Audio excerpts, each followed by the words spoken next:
गुरु बाबा रामदेव को कोर्ट ने लगाई तगड़ी फटकार, क्या जेल जाएंगे बाबा रामदेव। बाबा रामदेव और बालकृष्ण ने कोर्ट में जज के सामने गिड़गिड़ाकर मांगी माफी, लेकिन नहीं पसीजा जज का दिल, तो क्या पीसेंगे चक्की।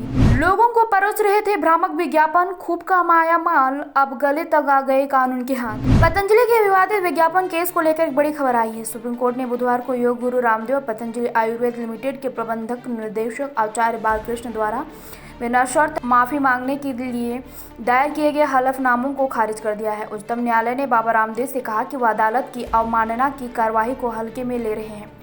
सुप्रीम कोर्ट ने कहा, हम आपके हलफनामे को स्वीकार करने से इनकार करते हैं। हम मानते हैं कि आपने जो किया है वो जानबूझकर किया और साथ ही हमारे आदेशों का बार बार उल्लंघन किया है। जस्टिस हिमा कोहली और जस्टिस अमनतुल्लाह की बेंच ने पतंजलि से कहा कि आपने कोर्ट के आदेश का उल्लंघन किया है, इसलिए कार्रवाई के लिए तैयार है। विवादित विज्ञापन केस में पतंजलि की तरफ से 2 अप्रैल को सुप्रीम कोर्ट ने माफीनामा जमा किया था। बेंच ने साफ कहा था कि यह माफीनामा सिर्फ खानापूर्ति के लिए है। इसके बाद कोर्ट ने 10 अप्रैल सुनवाई की तारीख तय की थी।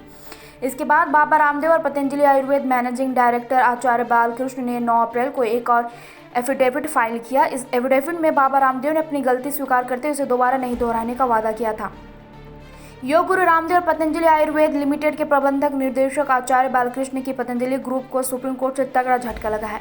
कंपनी ने सुप्रीम कोर्ट में भ्रामक विज्ञापन वाले मामले में बिना शर्त माफी मांगी थी, लेकिन कोर्ट ने इसे खारिज कर दिया।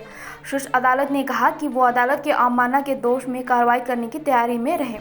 सुप्रीम कोर्ट ने दाखिल 2 अलग अलग हलफनामों में रामदेव और बालकृष्ण ने शीर्ष अदालत के पिछले साल 21 नवंबर के आदेश में दर्ज बयान के उल्लंघन के लिए बिना शर्त माफी मांगी थी। शीर्ष अदालत ने 21 नवंबर 2023 के आदेश में कहा था कि पतंजलि आयुर्वेद का प्रतिनिधित्व करने वाले वकील ने उसने आश्वासन दिया था कि अब से खासकर पतंजलि आयुर्वेद की ओर से निर्मित और विपणन किए गए उत्पादन के विज्ञापन या ब्रांडिंग के संबंध में किसी भी कानून का उल्लंघन नहीं होगा। पतंजलि ने यह भी कहा था कि प्रभावकारिता के संबंध में या चिकित्सा के किसी भी पद्धति के खिलाफ कोई भी बयान किसी भी रूप में मीडिया में जारी नहीं किया जाएगा। आश्वासन का पालन करने और उसके बाद मीडिया में बयान जारी किए जाने पर शीर्ष अदालत ने नाराजगी जाहिर की थी। कोर्ट ने बाद में पतंजलि को कारण बताओ नोटिस जारी किया, क्यों न उसके खिलाफ अवमानना कार्रवाई शुरू की जाए।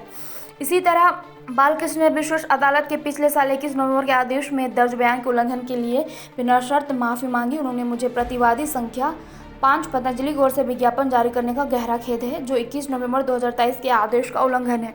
मैं इस संबंध में अपनी और प्रतिवादी संख्या 5 की ओर से बिना शर्त माफी मांगता हूं। बालकृष्ण ने अपने हलफनामे में कहा, इस अदालत के आदेशों का उल्लंघन करने का मेरा कभी कोई इरादा नहीं था। मैं वचन देता हूं कि भविष्य में ऐसी कोई भी चूक नहीं होगी।